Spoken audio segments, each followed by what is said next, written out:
Bonsoir à tous, bienvenue sur ce décodage immédiat numéro 7. Nous sommes le 6 mars 2018. Et bonjour Jonathan et Marion. Salut. Bonsoir. Vous allez bien? Oui, Ça toi? va et toi?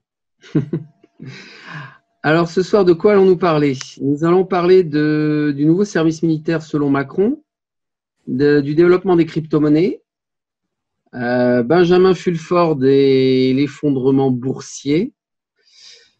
Et puis nous parlerons aussi de comment contrer la censure des réseaux sociaux. Et nous finirons ce numéro par un retour d'expérience sur la chambre à tachyon. Voilà pour le programme. Ça vous va? Ouais. Alors à toi la parole, Jonathan. Ouais, bah là, c'est plus pour alerter en fait que vraiment élaborer sur le sujet. Mais il y en a certains qui n'en ont pas entendu parler.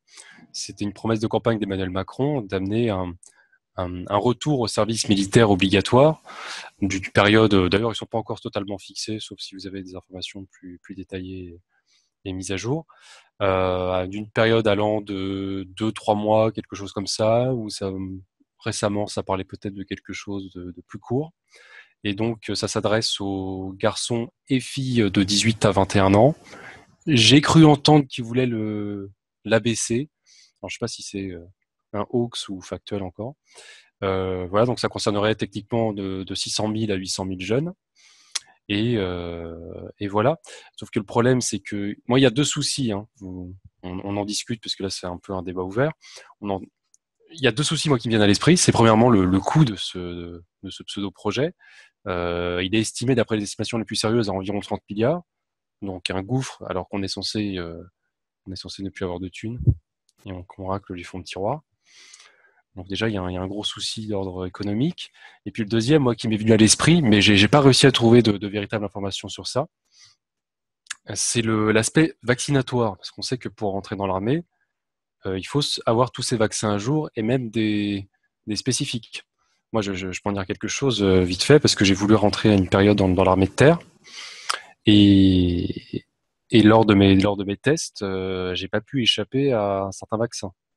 J'ai pu, euh, j'ai pu esquiver le rappel, embrouiller un petit peu le rappel des anciens. Par contre, l'hépatite B, je l'ai pris, hein, je l'ai pris dans la face, ça c'est certain, et j'ai pas pu échapper. À un moment, c'était soit l'aiguille, soit je prenais les jambes à mon cou en période de test.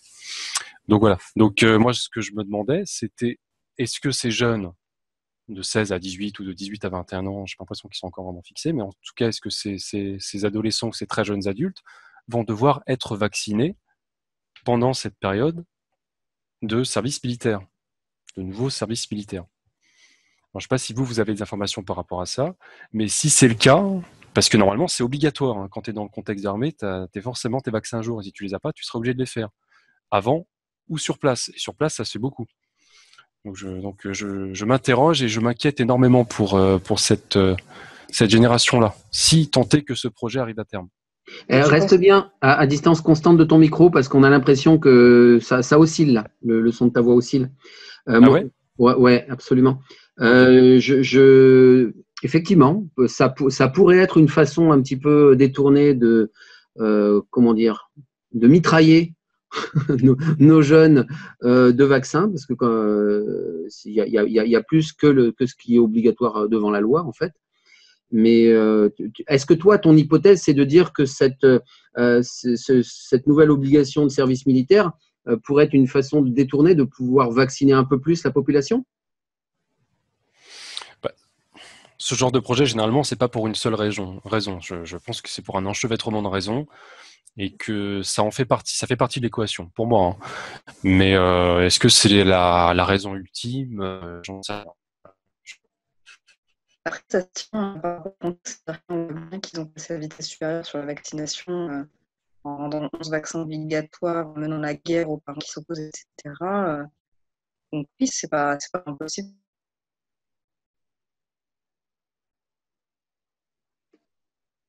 En ce moment. C'est très bizarre, notre situation, c'est unique en Europe. On est les seuls à avoir cette obligation vaccinale, quoi. Donc enfin, du moins cette obligation avec autant de vaccins. Donc ouais, ça se tient, hein. J'ai cru entendre qu'en Italie, ils avaient passé aussi une loi pour passer à 11 ou passer à 12. Mais je me demande s'il n'y a pas eu un rétro-pédalage parce que, par contre, les Italiens, eux, Ouais, ils sont allés c'est quand ce même qu'il pas mal fait, dans la rue. J'avais fait un article à l'époque sur le sujet c'est et clair. ils ont tendance à quand même un peu plus se gueulouiller. C'est clair. Et ils sont redescendus d'ailleurs dans la rue, là, je crois, il y a 1 ou 2 semaines, il me semble. Ils sont redescendus dans la rue, ils étaient beaucoup. Ils se laissent pas faire, contrairement à nous, ils se laissent vraiment pas faire. Donc, ouais, moi, ça me paraît logique, puisque c'est un peu, je pense, les dernières armes qu'ils abattent, c'est ça, c'est les menaces un peu de guerre bactériologique, le vaccin. Ouais, ils utilisent les derniers outils qui leur restent, quoi. Moi, je vois ça Mm. comme ça, hein. Après, je peux me tromper, mais je vois ça comme ça. C'est possible que ce soit une sorte de programme, on va extrapoler, on part vraiment dans la supposition, pour reprendre un peu en main une certaine génération qui peut-être leur échappe, parce que ces générations ne regardent plus la télévision, etc. Euh, donc peut-être que c'est une forme aussi j'allais pas dire de programmation mentale, mais tu vois, de reprendre en main cette génération sous forme de vaccination, sous forme. Moi, je me posais la question, est-ce que il y aura une forme d'entraînement pas sur des théâtres avancés extérieurs, mais est-ce que ces gens auront une forme d'entraînement militaire aussi des pays, dans des pays étrangers, ou est-ce que ça se fera que sur le théâtre national Bah, ou c'est en un mois. En un mois, je pense pas qu'ils puissent faire vraiment grand-chose, tu sais. Bah là, ils ont vu à la baisse, mais à la base, c'était plus long, hein. Ouais. Et encore, il dit ça pour peut-être calmer un peu l'opinion publique, mais c'est absolument pas gravé dans le marbre. Moi, j'ai pas trouvé d'informations sur ça. S'il y a des gens dans les auditeurs qui ont des informations plus détaillées et mises à jour par rapport à ça, je suis preneur. Mais c'est clair que Absolument. c'est très louche, hein, cette décision. C'est- En plus, on voit pas trop pourquoi d'un seul coup il faudrait faire un service militaire d'un mois, alors que ça n'a jamais été question de ça pendant des dizaines d'années. Pourquoi le rétablir d'un seul coup comme ça? Oui, en effet, je pense qu'il y a un coup fourré. Quoi, je ne sais pas, mais il y a un coup fourré, ouais, c'est clair. Ouais, je suis d'accord avec vous. Ouais. Amis complotistes, bienvenue. Il y a forcément anguille sous roche. C'est pas net cette C'est histoire. ça. Ou éléphant sous feuille, moi je dirais. Ouais, j'en discutais avec une tierce personne et lui étudiait ça plus sur un aspect psychologique. Et il pensait que c'était aussi pour davantage cliver la population et davantage l'énerver. Parce qu'on sait que les gens ne veulent rien avoir à faire avec l'armée. Enfin, Mm. généralement, hein, c'est pas quelque chose qui les emballe, beaucoup moins qu'il y a plusieurs décennies. Qui plus est, les gens un petit peu éveillés, et Dieu sait qu'aussi il y a des adolescents, des personnes en fin d'adolescence et début d'adultes qui sont plutôt éveillés et qui savent intellectuellement que l'armée française est au service de l'OTAN, etc. Et qu'en gros, on a une armée malheureusement vérolée et prostituée, quoi, pour des intérêts étrangers. Donc ces gens-là vont souffrir là-bas, hein, ça va piquer. Donc peut-être que ces gens-là aussi, ça va fortement les cliver, tu vois. Si tu prends ces personnes-là et que tu les fous dans ce programme-là, Mm. ouais, j'aimerais pas être à leur place. Bon, je sais Ouais. pas. C'est intéressant aussi sur l'aspect psychologique et l'aspect clivant de la population. Parce qu'on sait qu'il y a quand même en France une stratégie de diviser pour régner, que ce soit à un niveau social, à un niveau ethnique, à un niveau maintenant, en ce moment, beaucoup avec les médias intersexes, entre hommes, femmes et toutes les pseudo-déclinaisons de genre qu'ils essaient d'imposer. Donc ça pourrait être aussi un élément qui se rajoute dans l'équation de clivage de la population. Oh là, c'est pas totalement rejeté, je pense. Ouais, bah, parce que comme tu dis, à chaque fois, ils ont toujours multiples intérêts à faire quelque chose, donc oui, ça se tient pour moi. Ouais. Donc voilà, s'il y a des gens qui ont des informations plus précises, je suis preneur. Ok. En tout cas, tes spéculations sont effectivement, me semblent assez justes et assez intéressantes. Donc, affaire à suivre. Ouais. Après, c'était quoi l'autre sujet? Ouais, parce qu'on précise là, comme c'est un peu plus à l'arrache, on a un peu moins détaillé les sujets parce qu'on avait des petits trucs personnels à faire et du boulot. Donc on sait plus sous forme de discussion un petit peu ouverte les sujets. Le sujet suivant, c'est le fleurissement de crypto-monnaies nationales. Oui, d'accord. Alors c'est vrai que j'avais fait un article là, il n'y a pas très longtemps, c'était tout fin février, sur le Venezuela en fait, qui devient le premier pays à lancer sa crypto-monnaie. Sous un aspect un peu particulier parce que sous certains aspects, il copie un peu le crypto-rouble. Donc c'est une crypto-monnaie qui engage certains aspects de la monnaie électronique, donc l'aspect non traçable, totalement dématérialisé, etc. Et en même temps, elle est centralisée, donc elle n'est pas décentralisée comme une monnaie virtuelle, et elle est aussi adossée à certains actifs, notamment le pétrole, le diamant, je crois, et quelques autres matières premières, mais surtout essentiellement le pétrole. C'est pour ça qu'ils l'appellent le pétro, comme monnaie virtuelle. Donc, bref, il y a le Venezuela qui se lance avec ça, et on a vu plus récemment la Turquie qui serait intéressée pour se lancer dans son propre projet de monnaie nationale, monnaie virtuelle nationale. Voilà, donc c'est assez intéressant. Il y a aussi la ville de Berkeley aux États-Unis qui veut créer sa propre crypto-monnaie. Voilà, donc on voit en fait des choses qui fleurissent soit à un niveau local ou à un niveau national. Et la plupart du temps, on sent que c'est des pays qui essaient de se sortir du joug états-unien, du système SWIFT, voilà, se sortir de, de ce carcan de prison économique qu'est le système de SWIFT, le pétrodollar, etc. Voilà. Donc c'est intéressant, on voit quand même un élan d'émancipation, même au niveau économique, et qui commence à s'axer un peu sur les monnaies électroniques. Et ça, c'est nouveau. Sur un plan étatique, au niveau des pays, c'est très nouveau. Ça date d'il y a peut-être d'une grosse année que ce genre de projet fleurisse. Ouais, ça s'est vachement accéléré là en quelques mois. Donc, ça fuse de partout là, les crypto-monnaies. Ouais. Et dans la... Ouais, vas-y. Non, on voit bien que les choses s'accélèrent. Et je pense que, en ce qui concerne le Venezuela, en tout cas, peut-être la Turquie, on peut spéculer parce qu'il y a eu un rapprochement entre la Turquie et l'Est, un éloignement entre le bloc atlantiste, on va dire, surtout aux États-Unis, mais atlantiste entre l'Europe et les États-Unis. Je parle toujours avec la Turquie, et un rapprochement avec le bloc de l'Est, avec la Chine, un peu Iran et surtout la Russie. Et peut-être que l'élan de la Turquie par rapport à sa crypto-monnaie nationale est sous conseil BRICS ou surtout sous conseil de la Russie. C'est pas une spéculation à mettre sous le tapis. Ça pourrait être assez cohérent. Mais en tout cas, ce qui est plutôt factuel pour moi, c'est que l'élan du Venezuela est, à mon avis, c'est un conseil russe. Parce que sous l'article que j'ai fait, j'ai rajouté une note en expliquant que voilà, en août 2017, il y a la fondation Ethereum, donc qui est une monnaie spécifique parmi le panier des monnaies virtuelles qui existent, pour simplifier au possible. Donc la fondation Ethereum a signé un accord avec la banque publique russe. Ça, c'était en août 2017. En octobre, le président vénézuélien Maduro y rencontre Poutine. Il y a une rencontre officielle, etc. En disant que, je cite, je vais avoir une réunion de travail très importante avec le président Vladimir Poutine, très importante pour l'avenir de la coopération financière, technologique, agricole, militaire entre la Russie et le Venezuela, etc., etc. Moi, j'ai surtout retenu coopération financière. Et en février 2018, qu'est-ce qu'il annonce? Il lance le fameux Petro, une crypto-monnaie à base de quoi? D'Ethereum. Et reprenant, pas tous, mais reprenant certains principes que j'ai dit de centralisation et, euh, et la façon aussi d'étalonner cette crypto-monnaie sur certains actifs euh, tangibles. Notamment, eux, c'est le pétrole. La Russie, c'était sur autre chose. Ils l'indexaient sur leur propre monnaie, le rouble. C'est pour ça que ça s'appelle le crypto-rouble. Donc, il y a des similitudes sur l'adossement, mais c'est surtout à la base d'Ethereum qu'il faut retenir, je pense, qui est commun avec la Russie. On m'entend toujours? Oui, tout à fait. Et en fait, enfin, ce qui est Vous me dites, intéressant. si je suis pas clair. Non, non, c'est très bien. Ce qui est intéressant dans ce cas-là, c'est que c'est une puissance pétrolière qui est non alignée sur les États-Unis. Donc, ça va mettre un petit peu plus de pression globalement sur le pétrodollar. L'Arabie Saoudite, elle va pas lancer sa crypto-monnaie encore. Non, je crois pas pour le moment.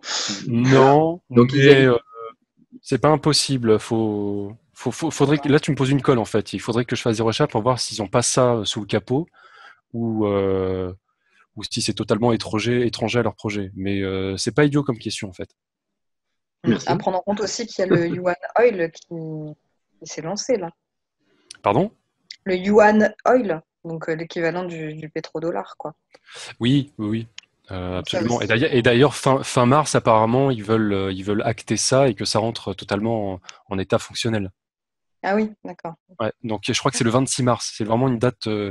Enfin, à partir de là, c'est vraiment une date qu'il faut retenir et axer ses yeux sur un axe économique au niveau de la Chine. Ça peut être intéressant. Mm. Mais le dollar prend cher, il prend des baffes de tous les côtés, hein. Tantôt c'est des pichenettes, tantôt c'est des bonnes baffes. Ouais. Là, il y a encore l'Iran qui a banni le dollar dans ses importations, dans son commerce intérieur, enfin dans son commerce au niveau des importations. Ce qui en soi n'est pas une révolution parce qu'à cause des sanctions, il était déjà très peu utilisé, mais maintenant c'est à 100% et c'est officiel. Voilà, Ouais. voilà. Très bien. Ben, merci pour ça. On va parler un petit peu de Benjamin Fulford. Des fois, il me fait partir un peu dans les tours, Benjamin Fulford, mais il peut dire des choses intéressantes et intéressantes à suivre. Non, Oui, vas-y. c'est vrai, voilà, faut prendre avec des pincettes avec Benjamin Fulford, mais bon, il y a toujours des petites infos qui sont intéressantes, comme tu dis. Donc là, ce soir, je vais vous faire un petit point parce que j'ai trouvé que sa dernière mise à jour était quand même assez intéressante. Voilà, donc je vais vous faire une petite lecture rapide et puis je vais développer un peu sur les points et puis n'hésitez pas à intervenir. Alors, la dernière mise à jour, elle date du 5 mars 2018. Et qu'est-ce que nous dit ce cher Fulford? Il nous dit, en gros titre, fin de partie pour la cabale alors que des tribunaux militaires se profilent à l'horizon pour un Nuremberg 2. Donc attention, teasing.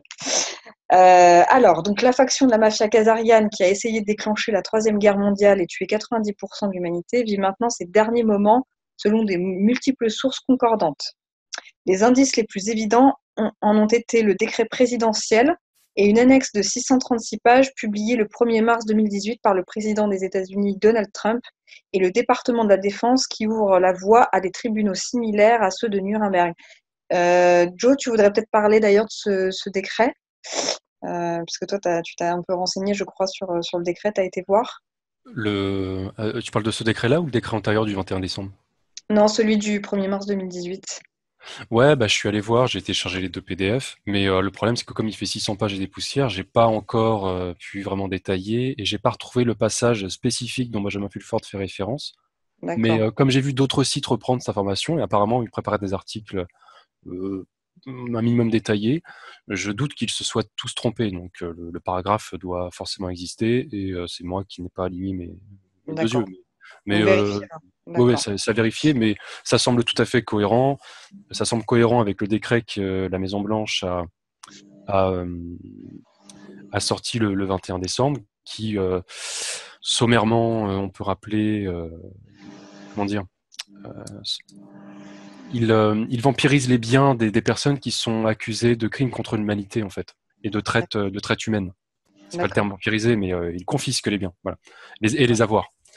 Donc voilà. Mais bon, moi je dis la Maison Blanche, je dis pas Trump. Hein. C'est pas parce Ouais. que pour faire une petite aparté, Trump, voilà, c'est une main qui signe des papiers et c'est une bouche qui fait des paroles, mais essentiellement, faut pas trop se concentrer sur lui. Ce qui est intéressant, c'est les factions qui sont derrière, tantôt négatives et tantôt positives, qui font pression.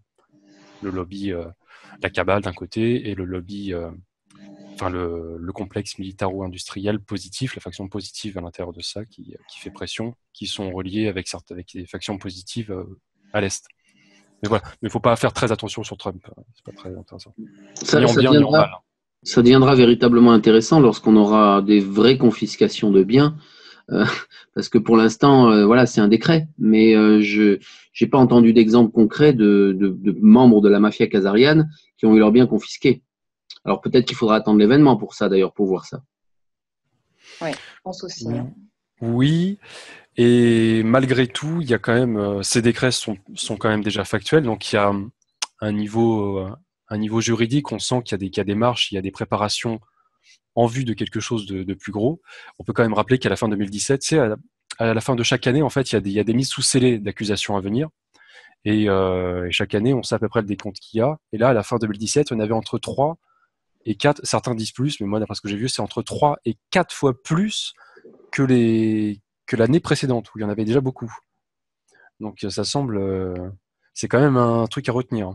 D'accord, donc il y a bien des confiscations qui ont lieu, concrètes, sauf qu'elles ne sont pas forcément médiatisées, on n'en entend pas parler. Voilà, tout à fait. Mm. Ah ouais. Il y a eu des gels, je crois, alors d'avoirs financiers, de propriété même, je crois, propriété, patrimoine immobilier.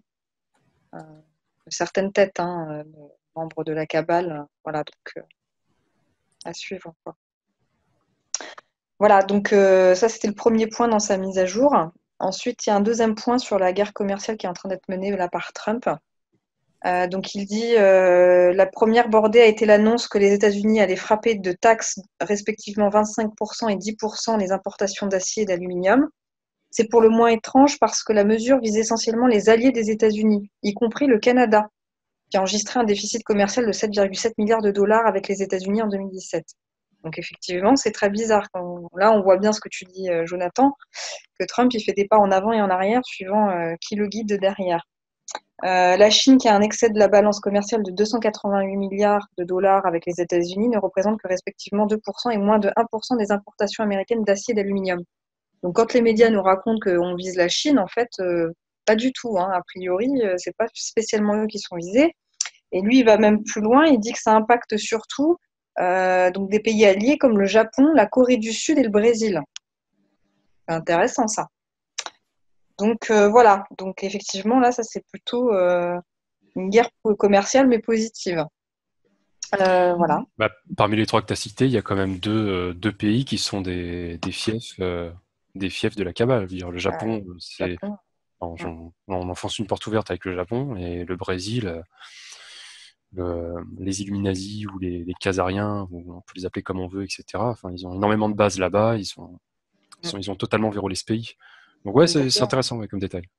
D'ailleurs, à noter qu'au Japon, le ministre Shinzo Abe, donc, qui est un pantin de la cabale, devait être, à un moment donné, il était question, je me souviens, qu'il soit mis de côté. Alors, je ne sais pas où ça en est, mais il est en grosse difficulté apparemment en ce moment. Il est sur un siège éjectable, donc à suivre aussi ça, voir un peu les mouvements au Japon, voir ce qui se passe au niveau politique.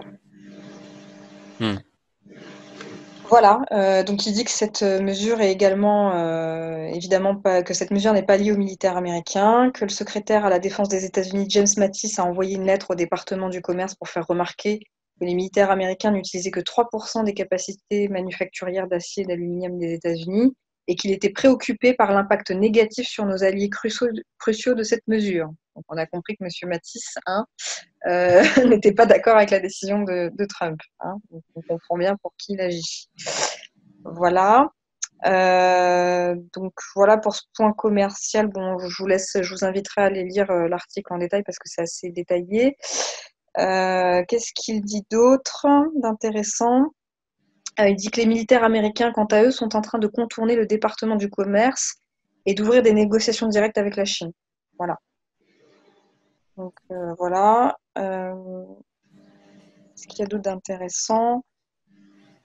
Pendant que tu cherches, on peut quand même dire que qu'il y a eu aussi des mouvements à Guantanamo, quoi. Alors moi, je peux pas tout, de mes informations, en tout cas, je peux pas tout confirmer de tout ce qui a été dit, c'est-à-dire que beaucoup de gens de la cabale auraient été emmenés là-bas. Tantôt, certains disent pour être interrogés longuement, tantôt ils y seraient toujours. Je ne sais pas. En tout cas, il y a eu des mouvements des remplacements de personnel à Guantanamo assez impressionnants. Et donc, une bonne portion, en fait, ont été salués de leur service, et puis ils ont été remplacés par des... Alors, c'est un groupe de l'armée, je ne sais plus lequel, j'ai un trou de mémoire, excusez-moi. Ils ont été remplacés par un certain groupe de l'armée. C'est des gens de l'armée qui ont remplacé ces gens-là, en fait. D'accord. Donc, c'est intéressant, il y a aussi un mouvement dans le personnel de Guantanamo assez impressionnant. Ça amène question. Et on peut peut-être faire une mini corrélation avec les fameux bracelets électroniques que certaines personnalités portaient. Pour citer Clinton, John McCain, la première secrétaire, je crois, de Clinton aussi, qui a des liens profonds avec les frères musulmans. Voilà, et il y en a pas mal d'autres, il y a pas mal de photos qui circulent. La plupart sont crédibles, d'autres, faut toujours faire gaffe au Photoshop, mais la plupart sont crédibles, parce qu'on les voit aussi en vidéo et tout. Voilà. Voilà, et alors je rebondis puisque tu parles de l'armée, il fait un point en disant aussi que dans une initiative supplémentaire, le gouvernement militaire des États-Unis a réduit les accréditations de sécurité de 130 membres du régime Trump, y compris de son gendre Jared Kushner. Alors pour information pour nos auditeurs, Jared Kushner, il semblerait que c'est un c'est un agent du Mossad, en tout cas qui a une connexion avec Israël très forte. Donc on ne sait pas trop si c'est lui qui influence Trump sur certaines décisions qu'il a prises ces derniers mois, quand il s'est un petit peu rapproché d'Israël. Voilà, donc on ne sait pas très, très bien quel rôle il joue, son gendre, mais voilà, on sait qu'il y a une connexion très forte avec Israël. Donc voilà, même lui a été impacté par cette initiative du gouvernement militaire. Ça, Voilà. Oui, ça c'est ce que dit Fulford. oui, c'est ce que dit Fulford, oui. Ouais. Ça, c'est vraiment très, très intéressant comme information. Et si les gens qui écoutent cette vidéo ou nous-mêmes, on arrive à avoir des informations qui corrèlent, cette information précise que tu as donnée, c'est assez énorme. C'est un énorme signe. Mm. Donc, si c'est vrai, c'est extrêmement intéressant. Un énorme signe de quoi? Un énorme signe de vouloir limiter l'influence d'Israël sur les décisions enfin, je sais pas, de l'État profond ou de l'État états-unien, tout simplement. Ouais. Il y a une mise, on voit que ça voudrait dire qu'il y aurait une mise à l'écart qui s'effectue actuellement. Une mise à l'écart de certaines personnes. Et il y a un abaissement de pouvoir et d'accréditation, accessoirement, mais de pouvoir de ces gens-là. Parce on dit que Israël a beaucoup plus de pouvoir que ce qu'on entend sur les États-Unis et sur les décisions prises globalement par les États-Unis. Oui, bah, c'est le lobby le plus puissant, mais eux-mêmes s'en cachent pas. Je veux dire, les lobbies sont de notoriété publique aux États-Unis. Les PAC, pour ceux qui connaissent, quoi. Voilà. Mais oui, il est ultra puissant là-bas. Hein. Ouais. Il y a un autre point intéressant, enfin, que moi je trouve intéressant sur le renseignement. Il dit, alors que les militaires américains se préparent à instaurer un régime basé sur le mérite, ils ont réduit la CIA à n'être qu'un département de la NSA, s'assurant ainsi le contrôle militaire total de l'appareil du renseignement, affirment des sources du Pentagone. Bon, ces sources du Pentagone, attention, parce que des fois, on se rend compte après que les informations ne sont pas toujours justes. Mais bon, à creuser aussi cette histoire du renseignement. Voilà. Ça me rappelle, je sais pas si tu avais vu cette information, Marion, une fusillade devant le siège de la NSA ou la CIA. Oui, Il y a eu une fusillade. NSA. NSA, je crois. NSA. Ouais. Bon, certaines personnes avaient spéculé et en fait avaient fait un copier-coller de la conclusion de 2015. En fait, le même événement pratiquement était arrivé en 2015 et il s'était avéré que, d'après plusieurs sources, il semblerait que c'était à l'époque un affrontement entre des agents de la CIA et de la NSA. Donc, déjà en soi, c'est assez intéressant. Mais d'après ce que j'ai pu étudier sur ce phénomène-là, tout récent, cette fusillade, ça serait pas la même interprétation à donner. Parce que quand on voit le trajet qu'a pris le camion, en fait, le camion ne vient pas de l'extérieur et essaie de s'infiltrer, de forcer le passage pour entrer dans les locaux. En fait, c'est l'inverse. Il part des locaux et le truc essaie de se barrer à toute vitesse. Mm. Donc, à mon avis, c'est pas la même interprétation à donner. Mais en tout cas, quelqu'un a essayé de forcer la sécurité et de partir en vitesse. Donc, après, ça peine à toute spéculation, mais c'est intéressant quand même comme données. Mm. Et c'était une voiture, bien sûr, gouvernementale, etc. Enfin, bon, ça semble être un agent, quoi. Ouais. Valou. C'est quoi les autres sujets? La cabale qui se fait déloger de ses cachettes souterraines. Tu voulais nous donner quelques petits exemples. Oui. J'avais écrit il y a un moment de ça déjà justement un article sur le fait que les riches, alors on pouvait les appeler aussi la cabale, ou plutôt les super riches, s'achetaient des abris souterrains hyper luxueux. Il y avait des vidéos, il y avait une entreprise qui était spécialisée là-dedans, et c'était devenu un vrai phénomène. Mais enfin voilà, donc peut-être que finalement on va les chercher, on va les déloger parce qu'ils veulent échapper à la justice de cette façon. Oui, à ce niveau-là aussi, ça bouge pas mal. Bon, déjà, on assiste à beaucoup de séismes en ce moment. Alors, il faut savoir que dans les séismes, alors certes, il y en a qui sont naturels, mais il y a aussi beaucoup de séismes qui sont en fait la conséquence, on va dire, d'affrontements entre l'Alliance et la cabale dans les bases souterraines. Donc, souvent, d'ailleurs, ce sont des petits séismes. Généralement, ce pas des séismes impressionnants, c'est des petits séismes. Voilà, quand c'est ça, généralement, on sait que généralement, c'est des affrontements. Donc là, il y a eu, d'après toujours, donc c'est sur le site Changera, que je vous invite à aller voir. Donc un article qui évoque l'évacuation d'une installation de la cabale, en fait, c'est à Ben Nevis, donc c'est en Écosse, et c'est dans une haute montagne. Donc les occupants de cette base ont été exfiltrés. Ils n'étaient pas armés apparemment et ils ont été emmenés captifs. Voilà. Donc pour l'instant on n'en sait pas beaucoup plus, mais ils ont été emmenés captifs.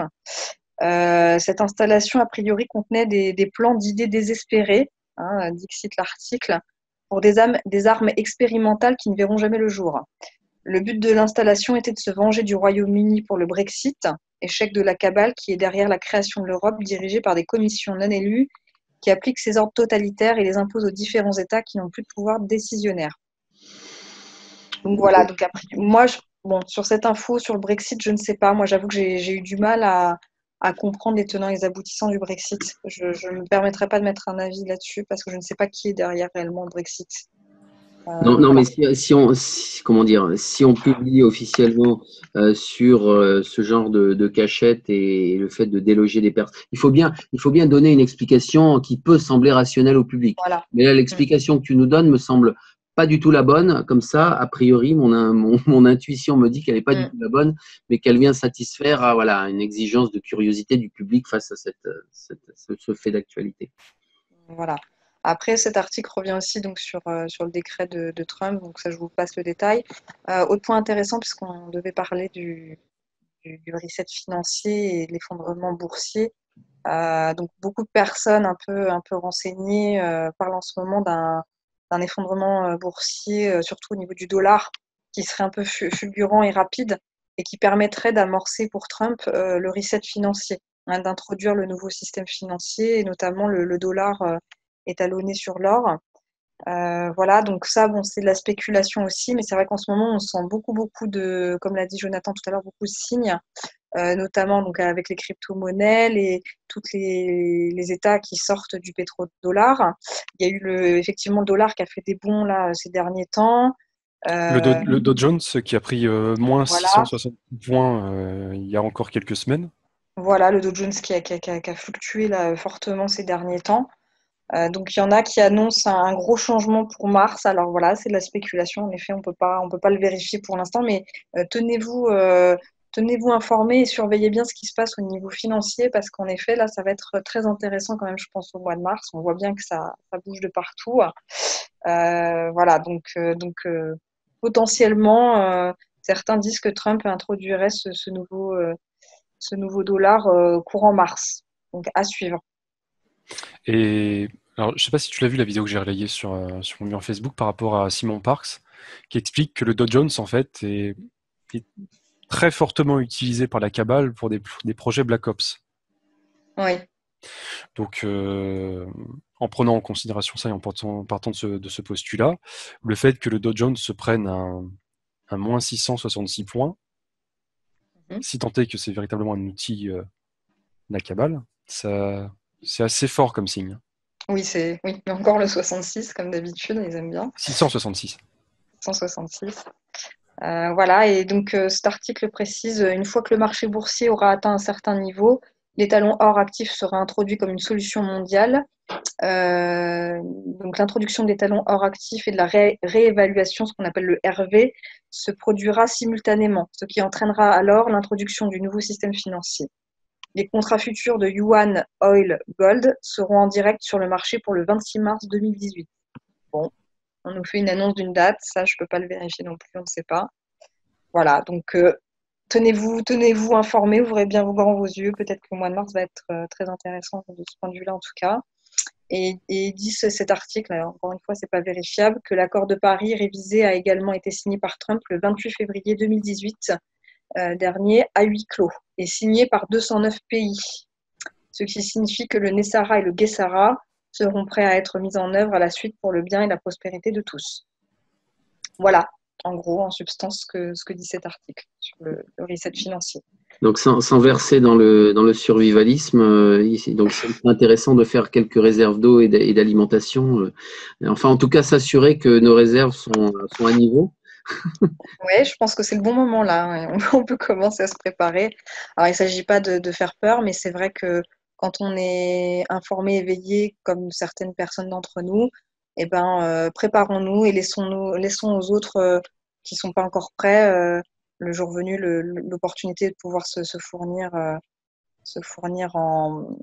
en nourriture. Donc, anticipons un petit peu, ceux qui le peuvent, tirer un petit peu d'argent liquide et commencer à préparer des réserves alimentaires pour 15 jours, on va dire.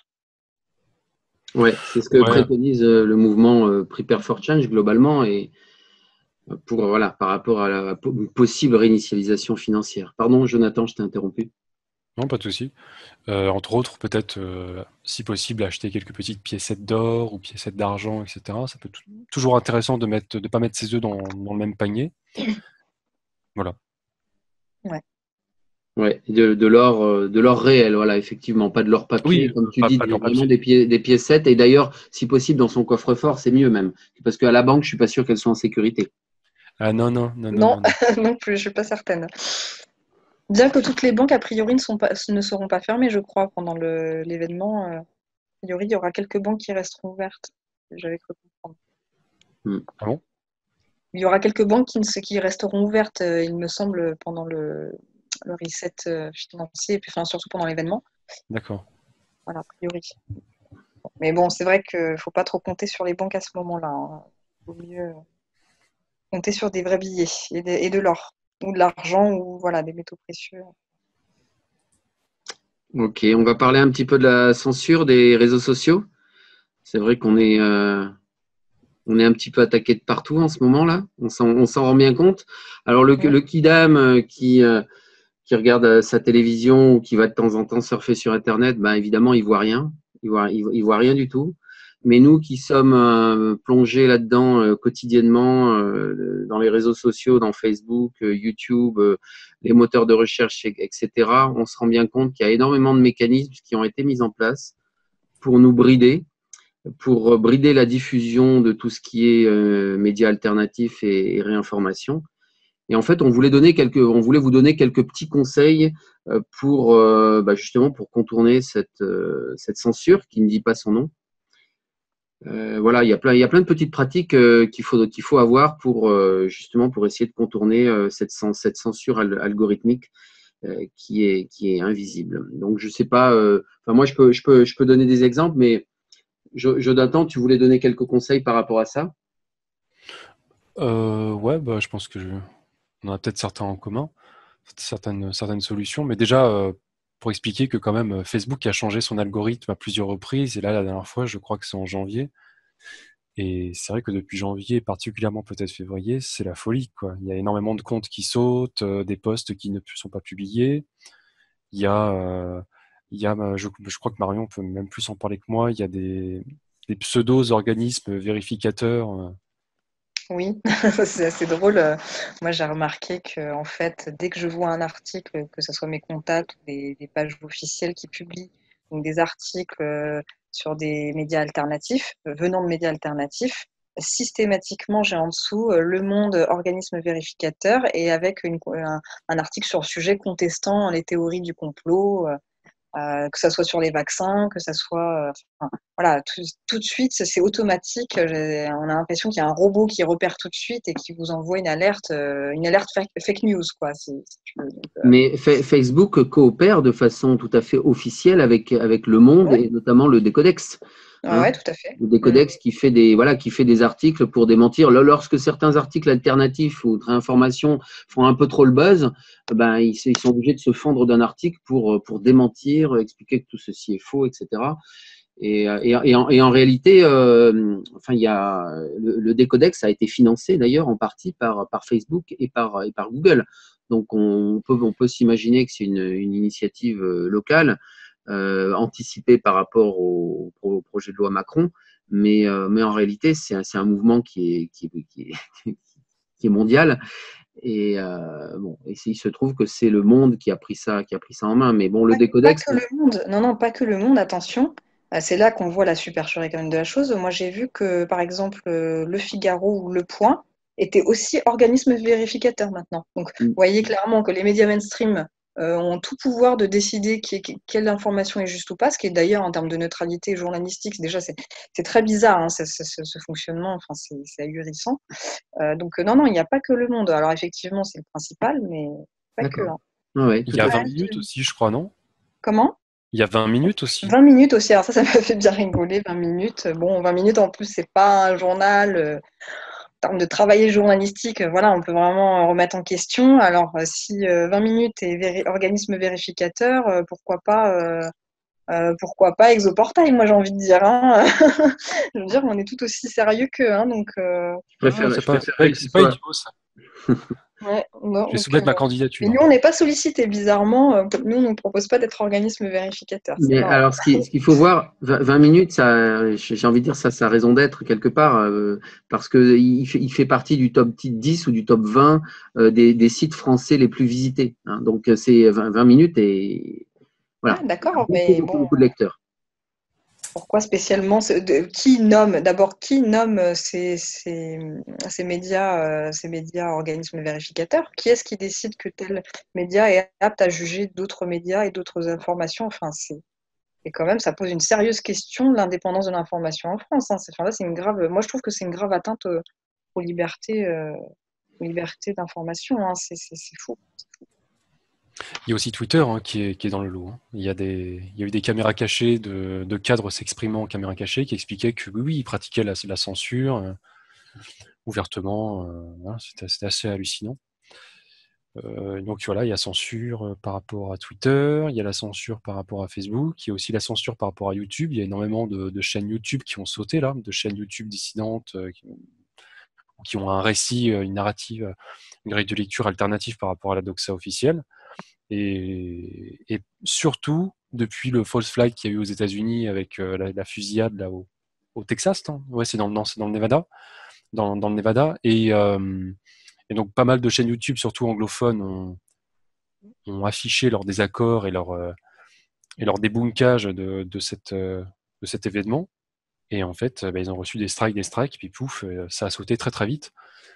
On peut même citer, comment il s'appelle? C'est Jordan Selter, non? Un truc comme ça? Je sais Marion, pas. je sais pas Oui, si ouais, c'est oui, je ça. crois que c'est Jordan Selter, oui, c'est ça. Quelqu'un qui coopère, entre guillemets, avec Corey Goode, avec Michael Ouais. Sala, etc., qui a fait une interview de William Tompkins, qui est maintenant décédé, mais voilà, pour ceux qui connaissent, qui a Mm. beaucoup d'abonnés, qui fait objectivement, même si je ne suis pas d'accord avec tout, il fait objectivement un travail franchement intéressant. Et voilà. Donc c'est effectivement la folie de ce côté-là. Ça sent pas bon. Hein. Les GAFA essaient de grappiller, de faire un comeback sur le net, qui leur a échappé ces dernières années. C'est inquiétant. Donc Ouais, et puis, après, ouais, ouais, vas-y. vas-y. Ouais, non, je voulais dire, bah, après aussi, il y a tout un tas de profils plus ou moins bizarres sur Facebook ou ou sur YouTube qui viennent nous envoyer des salves de pouces rouges pour déclasser les vidéos ou voilà, ou pour supprimer des publications, pour signaler des publications. Donc, il y a aussi du petit personnel qui bosse là-dessus. En plus des algorithmes, il y a du petit personnel qui planche là-dessus, quoi. Bon, je sais pas qui les paye non plus, mais. Bien Mais sûr. Bien c'est sûr. bon Il y a signe, les algos. ça prouve qu'ils perdent du terrain sur Internet, et ils le sentent, et ça prouve que nous, on en gagne. Donc, c'est plutôt bon signe, en fait. Hein. Bon, c'est embêtant pour nous, mais c'est plutôt bon signe. Bah, ouais, sans tomber dans l'alarmisme, c'est une guerre. Hein. C'est une guerre de l'information, c'est pas bisounours. Ouais, bien Donc sûr. effectivement, c'est assez bourrin. Mais ouais, il n'y a pas que les algorithmes. Il y a aussi des gens qui sont bien intentionnés et qui pensent peut-être bien faire. À mon avis, c'est une minorité, mais qui pensent peut-être bien faire et qui jouent un peu les trolls ou les dénonciateurs ou voilà, qui dénoncent un peu ces comptes-là. Mais il y a effectivement, c'est une certitude pour moi, des groupuscules qui sont payés, quoi. Peut-être payés par des trucs écrans, proxy, etc. et tout, mais in fine, c'est à mon avis le système en amont qui les paye. Qui paye ces Possible. groupuscules-là. Je ne citerai pas de nom, j'en ai deux, trois en tête, etc. Mais voilà, il y en a quelques-uns qui sévissent sur YouTube. Ouais. Bref. Mais oui, donc une fois le constat posé, on peut parler des solutions. Alors, il y a des solutions à court terme très temporaires et qui sont très faciles à mettre en œuvre. Alors, vous avez par exemple, la solution ne vaut pas que pour nous, hein. Ça ne vaut pas que pour Exoportail, ça ne vaut pas que pour le groupe L'Infini et l'Invisible de Marion ou le site Révolution Migratoire de Hervé. C'est pour tous les sites vraiment qui vous tient à cœur et qui vous intéressent vraiment intrinsèquement. Bah, vous leur permettez en fait d'exister et de voir leurs publications. Parce que la plupart du temps, nos publications sur les réseaux sociaux passent à travers ce qu'on appelle le shadow banking ou le shadow je ne sais plus quoi. Et en fait, ils rendent invisibles les publications. Donc vous avez par exemple, tiens, attends, je vais faire un petit partage, s'il marche. partager l'écran. Pardonnez tous mes onglets. On voit mon écran là? Oui. Ok.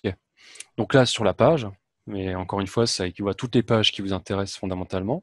Vous allez là dans Déjà abonné et vous cliquez sur Voir en premier. Et normalement, vous êtes censé voir toutes les publications à l'instant T où c'est publié. Certains ont eu des petits soucis, mais en règle générale, pour le moment encore, ça marche. Voilà. Donc déjà, ça, c'est par rapport à Facebook. Vous pouvez aussi aller sur YouTube. Alors, j'aurais dû préparer ça en amont. Vous allez sur la chaîne que vous voulez. Oui, j'en ai beaucoup. Et ici, sur YouTube, là, vous avez mon abonné, et vous activez cette petite cloche. Et normalement, vous êtes aussi censé recevoir chaque nouvelle vidéo, chaque publication sur la chaîne en question. Donc voilà. Alors j'ai cru, c'est peut-être à mitiger, parce que Marion, toi tu me disais tout à l'heure qu'il y avait des gens qui avaient aussi des problèmes avec ça, que ça commençait à pas fonctionner à 100%. Oui. D'accord. Mais bon, pour le moment, ça reste un petit moyen. Donc ça, c'est des moyens un peu par rapport à YouTube et Facebook. Si vous ne voulez pas fondamentalement changer vos habitudes, c'est-à-dire ne pas partir de Facebook, ne pas partir de YouTube, voilà. Mais parallèlement, il est possible de peut-être s'abonner à d'autres réseaux sociaux. Alors Twitter en moindre mesure, mais VK, l'espèce de Facebook russe, VK pour ceux qui connaissent. Il y en a d'autres, hein, Gmail, Google+, et bien d'autres. Enfin, les autres réseaux sociaux que vos médias alternatifs que vous appréciez proposent. Donc n'hésitez pas à vous abonner à plusieurs, pas que Facebook. Comme ça, vous êtes certain d'avoir accès à d'autres publications sur d'autres réseaux sociaux et de ne pas les louper. Donc essayez pas forcément, si c'est trop violent pour vous, de partir de Facebook et d'aller sur, je sais pas, on va prendre le cas un peu extrême entre guillemets, VK, mais de dupliquer l'abonnement. Ça peut être peut-être un bon compromis à la fois pour nous, ceux qui distribuons entre guillemets l'information alternative. Quand je dis nous, c'est au sens large du terme, et vous qui réceptionnez l'information. Pas que ce soit trop violent, que vous partiez de Facebook directement. Je sais pas si j'ai été intelligible. Oui, tout à fait. Et puis après, il y a les petits réflexes qui consistent à mettre des j'aime sur Facebook, à mettre un pouce bleu là, sur YouTube. C'est des petites choses, mais bon, ça aide quand même malgré tout. Je pense qu'il faut penser à le faire. Et puis partager aussi tant qu'on peut les publications qui vous semblent pertinentes, qui vous semblent justes. Partagez-les parce que de toute façon, nous on voit bien dans nos statistiques que les algorithmes font des corrections automatiques pour limiter l'expansion justement de ces publications, pour limiter l'effet viral. Donc, plus vous partagez, plus justement ça contrecarre ces mécanismes algorithmiques. Et moi, j'ai observé sur 2 ans, j'ai observé le phénomène, c'est complètement flagrant. Alors, on a l'effet viral est carrément tué sur les noms de domaine. Une fois que les noms de domaine sont blacklistés ou sur des listes grises, l'effet viral est tué par les algorithmes et ça diffuse plus du tout comme ça diffusait il y a quelques mois. Ouais, exactement. J'avais des trucs, j'ai eu des espèces de. Le terme, c'est buzz, quoi. Donc, une espèce de gros buzz en octobre-novembre, c'est plus possible, quoi, actuellement, quoi. J'ai vu, personnellement, à titre personnel, j'ai vu depuis janvier le trafic sur le site, les gens qui affluent, les consultations d'articles sont divisées par 3. C'était assez violent, hein. Et principalement, c'est le flux qui vient de Facebook qui a été largement divisé.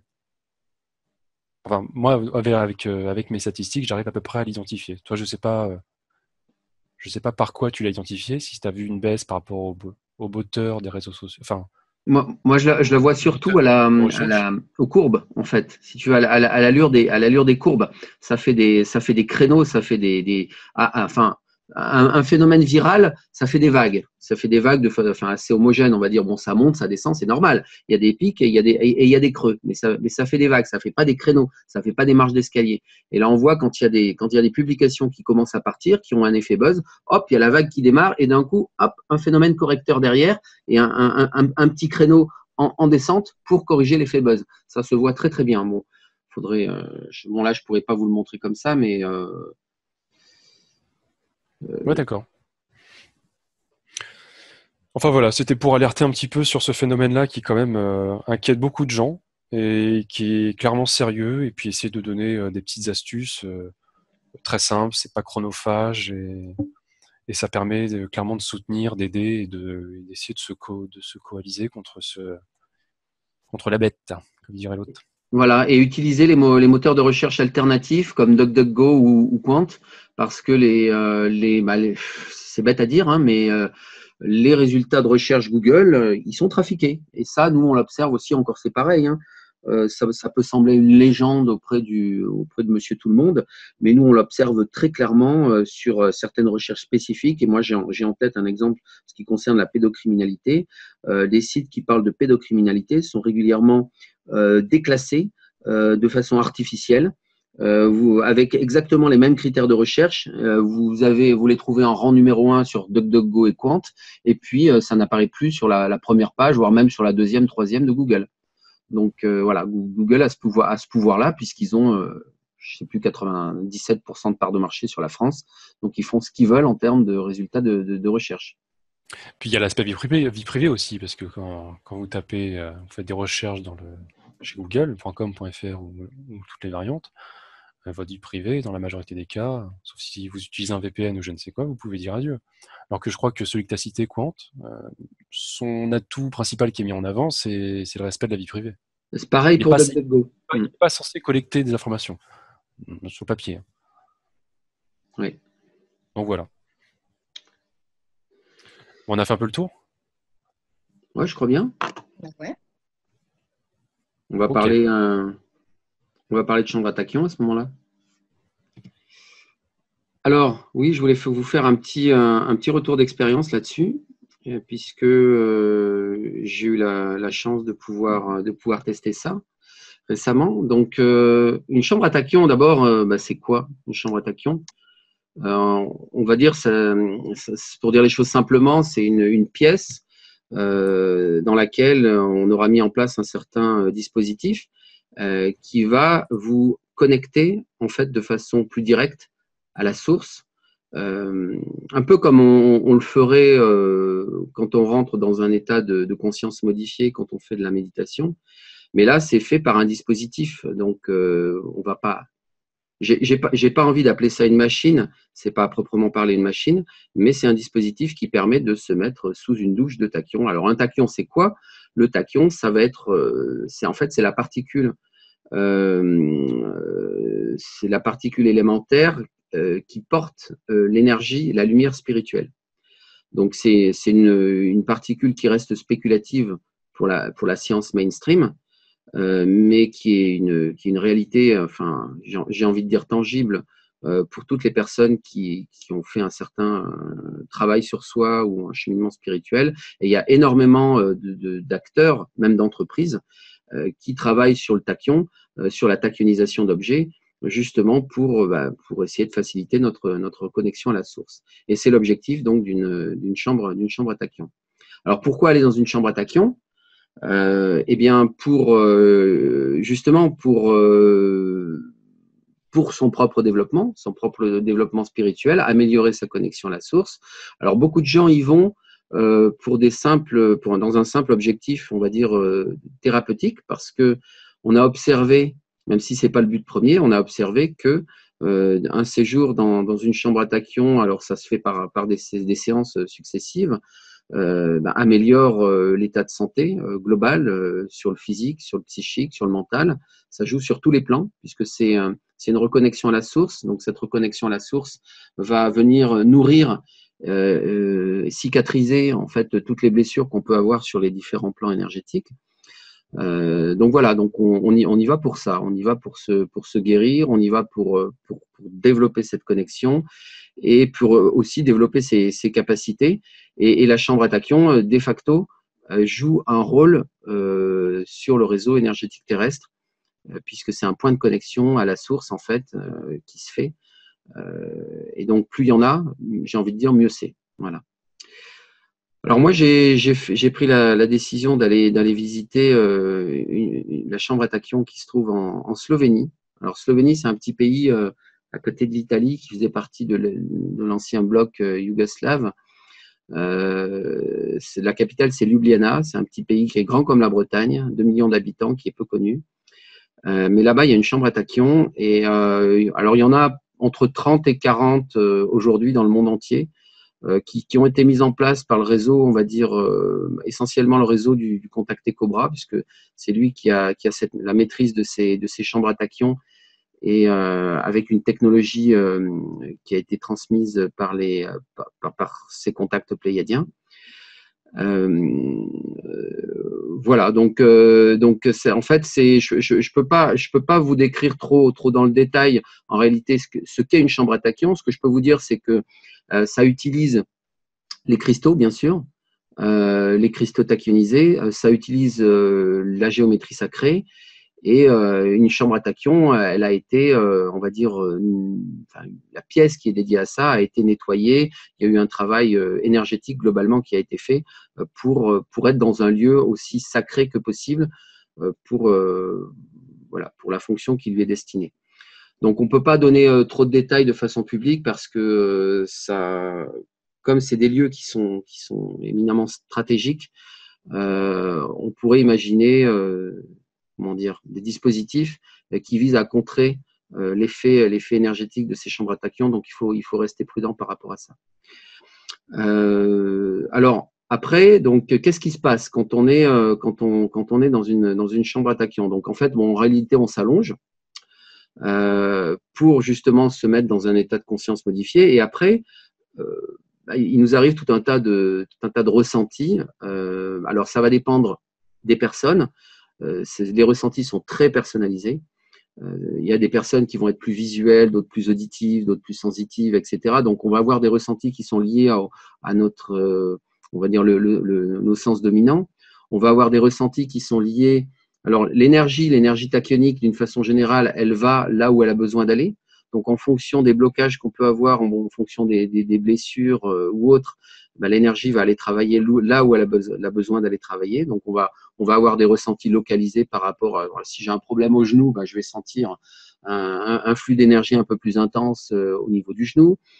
Voilà, bon, c'est un exemple. Mais en tout cas, voilà, ce que j'ai pu constater, c'est que toutes les personnes qui allaient dans les chambres à tachyon avaient toute une expérience très personnalisée.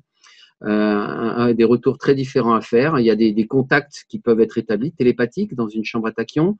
Il y a des visions de ce qui se passe au-delà du voile. Enfin bon, c'est vraiment un lieu où on peut vivre des expériences assez extraordinaires, entre guillemets, même si ce sera demain notre ordinaire. Et alors, il y a aussi des accessoires qui peuvent être utilisés comme un accessoire qu'on peut trouver sur Internet. Enfin, on vous mettra de toute façon des liens par rapport au réseau de chambres à tachyon, et des liens officiels qui décrivent ces chambres. Et donc, il y a un accessoire notamment qui est fait comme une espèce de double entonnoir avec un cristal dodécaédrique au milieu, qui crée en réalité un trou de verre entre le lieu où vous vous trouvez, la chambre à tachyon, et au-delà du voile, et qui vous permet d'entrer directement en communication avec l'au-delà du voile. Et donc ça, c'est particulièrement intéressant comme accessoire. Je vous mettrai le lien en question, pour que vous voyez à quoi ça ressemble.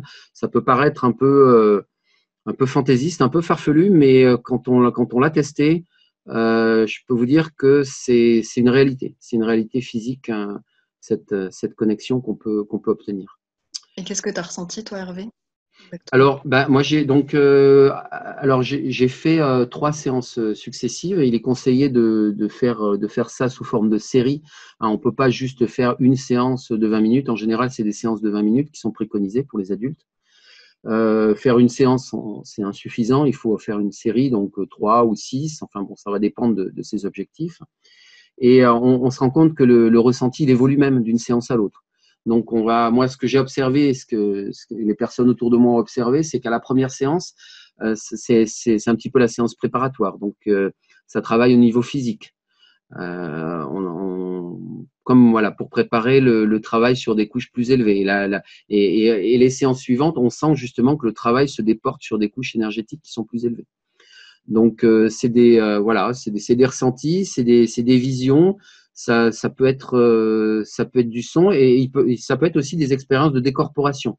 Alors moi, j'ai pas connu ça, mais ma compagne a connu une expérience de décorporation dans le cadre de la chambre à tachyon.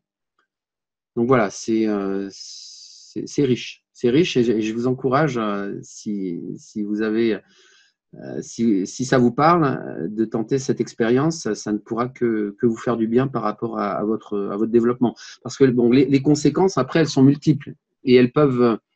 Le travail de la chambre à tachyon, il ne s'arrête pas du jour où on sort de la chambre. C'est un travail qui va continuer sur les plans subtils pendant des jours, des semaines et probablement des mois, parce que ça travaille sur des couches, les plans vibratoires qui sont très très élevés, et donc il faut un certain temps pour que les répercussions se fassent sentir justement sur les différentes couches mentales, astrales, etc.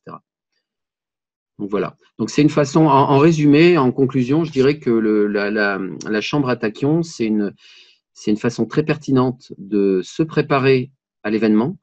Donc la rupture du voile, puisque en réalité, une fois que le voile sera rompu, on aura tous un accès beaucoup plus direct à l'énergie de la source.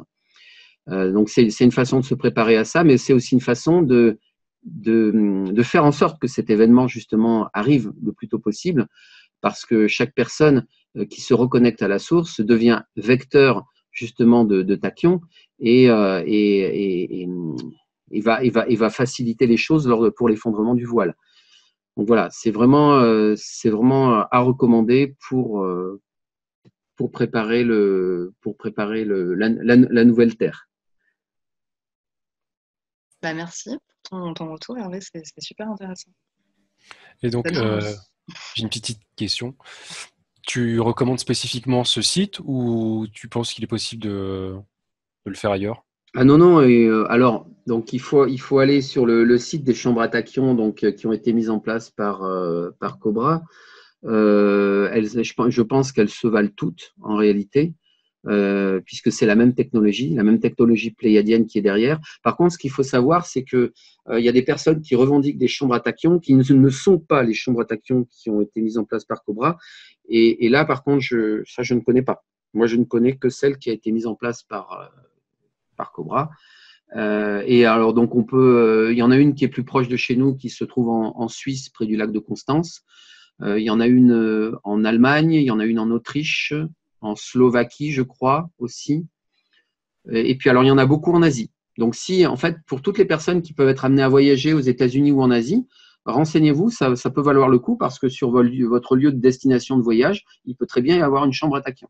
Mais malheureusement, il n'y en a pas en France aujourd'hui. Ça, il faudrait, ce serait bien qu'on puisse mettre ça en France. Ok, moi je t'en remercie.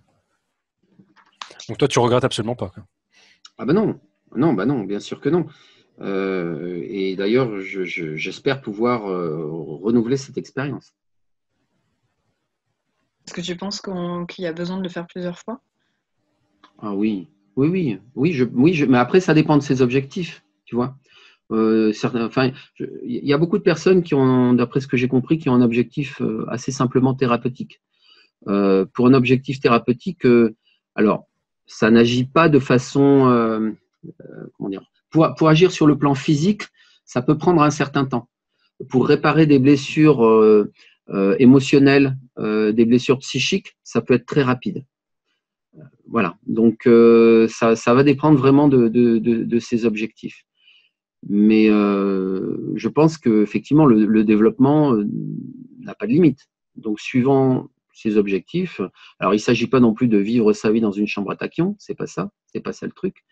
Mais je pense qu'on pourrait très bien s'accommoder d'une séance hebdomadaire ad vitam aeternam, ça nous ferait beaucoup de bien. Ok.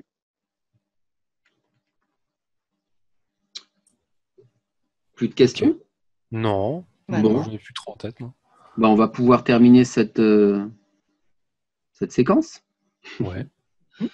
On vous remercie beaucoup de nous avoir écoutés. N'hésitez pas à partager cette vidéo ou la publication. N'hésitez pas à liker.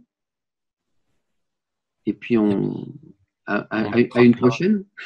On mettra plein de liens en référence au sujet abordé. Donc, il y aura normalement pas mal de contenu pour pousser un peu les sujets abordés. Voilà. Bon, je vous remercie. Et puis, On se dit à tout bientôt. Ouais, merci Jonathan, merci Marion. À bientôt. Salut. Au revoir.